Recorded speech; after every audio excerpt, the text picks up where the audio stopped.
There are new signs that the new leadership of the country may be softening up. In his first interview to a U.S. news network since his election, Rouhani tells NBC News that he and President Barack Obama have exchanged letters. And on the country's controversial nuclear program, Mr. Rouhani stressed that it's a peaceful one. Listen. We have never pursued or sought a nuclear bomb, and we are not going to do so. We are solely seeking peaceful nuclear technology.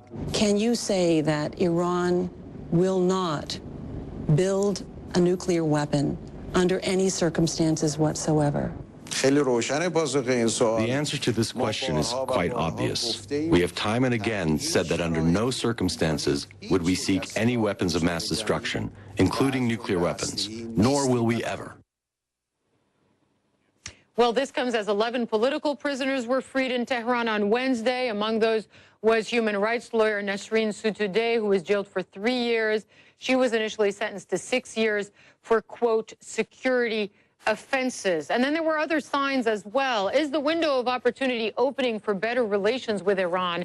Trita Parsi questions Obama's past policy on Iran in his book, A Single Roll of the Dice. He's also the president of the National Iranian-American Council, and he joins me from our Washington bureau. Trita, thanks for being with us. Always a pleasure talking to you. So I was telling our viewers about some of the other signs, some tweets sent by what we believe to be staffers linked to the new president, Rouhani, wishing Jews around the world and in Iran a happy holiday, as well from the foreign minister, the new foreign minister, swapping letters with President Obama, all sorts of things like that. What does this say about the new leadership, Trita?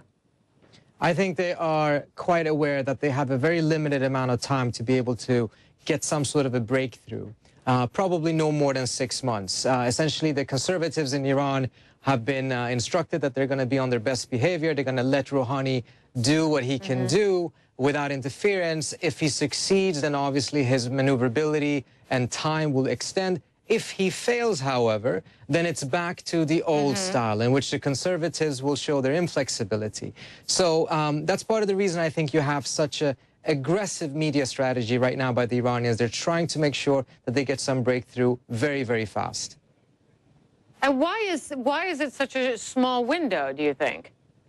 I think it's a small window because at the end of the day, this is not the preferred strategy by the conservatives in Iran. But they have been put on the defense because of the votes of the Iranian people in which they elected Rouhani. He has produced results for the Iranians diplomatically in the past. And essentially, because the people voted him into power now, the conservatives are forced to accept that he is going to be given a chance. Now, whether he will succeed or not, of course, remains to be seen. But that has also very much to do with what the response from the Western side is. And, okay, so there's an opportunity. So you're saying essentially the onus is on Western countries, especially the onus is on both. States. The onus is on both. Right. But there is an opening what I'm saying is that there was a first gesture here apparently made by the new leadership in Iran. And so what will the response be? That's important right now, even crucial.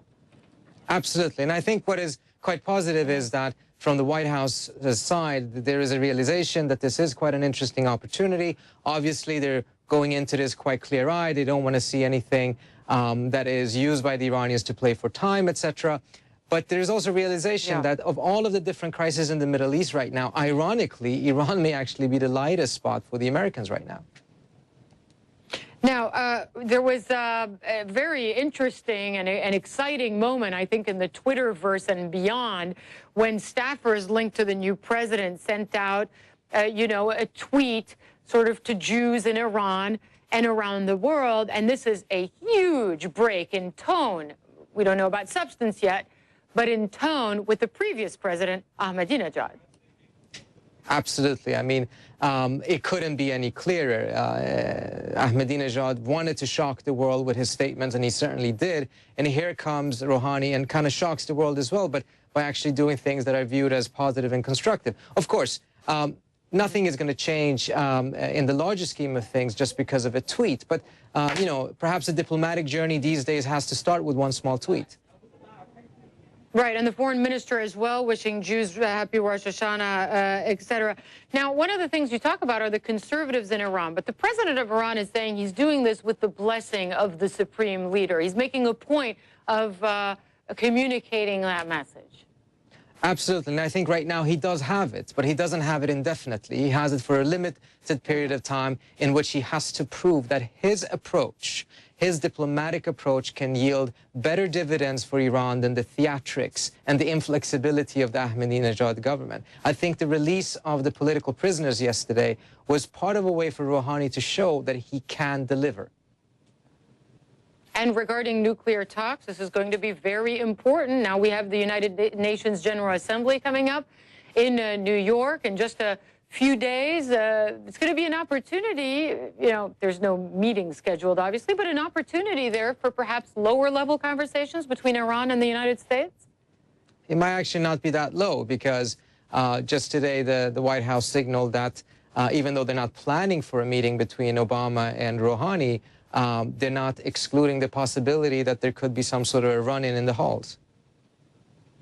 All right, we'll see if they run into each other in the halls of the United Nations. Trita Parsi, as always, thanks very much for joining us. Thank you. Well, we'll hear from Iranian